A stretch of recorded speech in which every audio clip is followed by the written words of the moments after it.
Right Moves project management video number 4 is about sponsorship and engagement. And I think sometimes business owners understand sponsorship. That's like who's going to pay for it and who's going to make decisions, and it's probably going to be them. But there's a lot of other roles that are necessary to be filled in a project, and they typically don't understand those. Now remember, when we talk about engagement, you almost never do a project all by yourself, right? There's some employees maybe, or there's some service providers, or some vendors. They're located maybe local, maybe around the world, and we've got to engage those people in some form or fashion, and we want to successfully engage them, right? So that they actually do, and they enjoy, and they contribute what needs to be contributed for the project.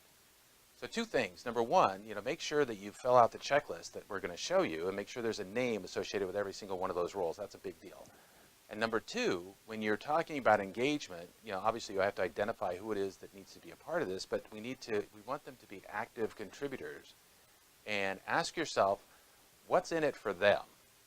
And if you can make this successful for them, then you're going to have an engaged resource. It's a workshop, so write down your action items. All right, so let's talk about sponsorship and employee engagement. We've got great clarity on our project right now, and now we need to make sure that we put the team in place. So these are the categories that you need to assign a person to every single one of these, and often for a lot of small businesses, it's the same person that's wearing every hat, and you just need to make sure all that stuff gets done, or you forget to put somebody in charge of these things. So let's go through them real quick here. So project sponsorship, this is the person that is funding the project. This is the person that is making any decisions, setting policies, funding, scope management. That's the kind of thing. That's what project sponsorship is. If you're the business owner, that might be you. And then project guidance, right? These are the standards and the conventions and the processes, and how are we supposed to manage this particular project? And change management fits into that bucket. Now, if you're a small business owner, maybe that's you, but maybe that's somebody else. And you have to have somebody's name in every one of these buckets. And then we take a look at control. Now, control is really, really important. This is how you make sure that you get to your project in the timely manner that you want. And this is where we establish business processes. We establish recommendations. If there's any issues, what's the process? If there are any changes, what's the control? How do we process that? And then ultimately we have project execution. And this is where your plan is, right? Your action and your activity, the different tasks that need to be completed. We're going to be talking about activity plans a little bit later. But also you have to, maybe there's some training important there, right? So especially if it's a software project and you have to learn how to use it. And if you have team members, making sure that they understand and assimilate the new changes. It's really big, right? And if you're a big company and you have different people to put in each one of those, that's fine. If you're a small company and you're wearing every one of those hats, that's fine. But make sure you understand what those hats are and that you're wearing them. So I want to talk about Gleischer's formula for change for just a minute. And this is a formula that is really pretty amazing. So along with sponsorship and engagement, there's a tool that we use, a formula that we use, because when we talk about getting people engaged, many times we're persuading them that they should work on this project, that they should change their behavior like this, that they should do these things. And we'd like them to do it from an engaged perspective, not a forced perspective. And Gleischer's formula for change is a model we can use to help that particular activity.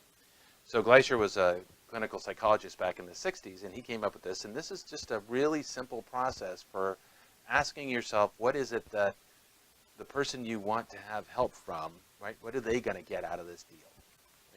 So we take a look at this circle. In the circle, if you do that, you have engagement, and inside is the formula D times V times F is greater than R, right? And in this particular case, the D stands for dissatisfaction, right? And the V stands for vision. And the F stands for first steps. And the R stands for resistance. And here's the thing. Everybody is resistant. The R is to the right of the operator. That's a greater than or equal greater than symbol, right? And the R represents resistance. And everybody is resistant to change because if change takes energy and time, or it's uncomfortable, or it costs money, and there's all kinds of reasons why, but that's just the way life is. Nature resists change. Water always goes downhill. It doesn't ever climb uphill or go over the rock. So if we take the premise that everybody is resistant to change because they're in a space where they're already particularly comfortable, we have to ask ourselves, what are the things that are on the other side of the formula that allow us to overcome that resistance? And resistance goes up or down depending on the intensity or the complexity of the change. So if you're not happy, the D stands for dissatisfaction. If you're not happy, you might be willing to change. You might be more ready to change. So if you have an employee that's going to benefit, they're having to work longer, harder hours, and this new project is going to change it, then you're going to take them from a place of dissatisfaction to something a lot better, right? And the V stands for vision, and that could be, hey, listen, I don't have to work as hard, or I make more money, or I save money, or any number of different things. But you have to have a vision, and you have to have both, right? That's X is a multiplier. And then the F stands for first steps, and so we have to have what's the plan, right? So I can help you get from point A to point B, right? And this is the steps, right? I don't need to know all the steps. I just need to know the starting steps. This is how we get started because we can figure it out along the way, right? This is the model for engaging an employee in a win-win situation because we're looking at the employee or the team member or the service provider's D's and V's. What did they get out of it, right? And you're going to put together the plan. You're going to put the first steps together, right? And the first steps are going to make sure that what you want out of it is going to get taken care of. But we're going to make sure they get what they want. And if they get what they want, they're not concerned so much about what you want. And now we have a real cohesive team.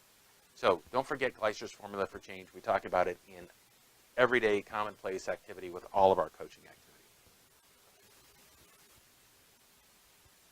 All right, so let's finish up our sponsorship and employee engagement discussion.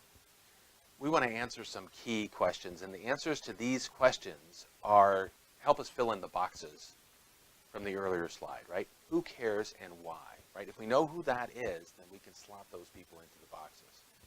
What's the win, right? What is the win? What is everybody getting out of this deal, right? If we have that, then it fits with Gleiser's formula, right? That's the vision. Who's going to play, right? Who's interested? Who gets the win, right? If they get the win, they'll play. If they don't get the win, they might not want to play. Right? Who's going to make it work, right? So who's going to figure out how to get all of this stuff done? And that's the tricky one, right? But somebody has to figure that out. And ultimately, who is contributing to success? Who's contributing time? Is there staff? Is there money? These are the kinds of things that if we answer these questions, we can fill in those boxes effectively, right? So that's sponsorship and employee engagement. All right, let's go back to your current report card, right? How do we stand, right? On sponsorship and employee engagement, you gave yourself a rating earlier, and now that you know the details behind sponsorship and employee engagement, what do you think your rating is? And clearly, if you're not an A+, right, you know those areas where you need to improve. Where do we need to assign some people? How do I need to get people more engaged? How to get people, effectively working together as team members? And that's your X. I mean, that's essentially those items right there. Those are your X's to get you to an A+ for sponsorship and employee engagement.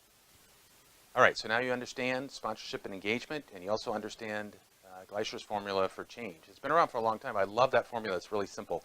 There's three things you have to remember: D, V, and F.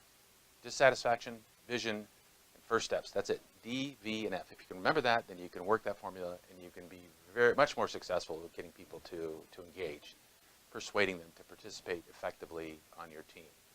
Make sure that you've filled out that checklist and that you have somebody in every single one of those roles, and then create an engaging team. And this is a great way to start your project off successfully.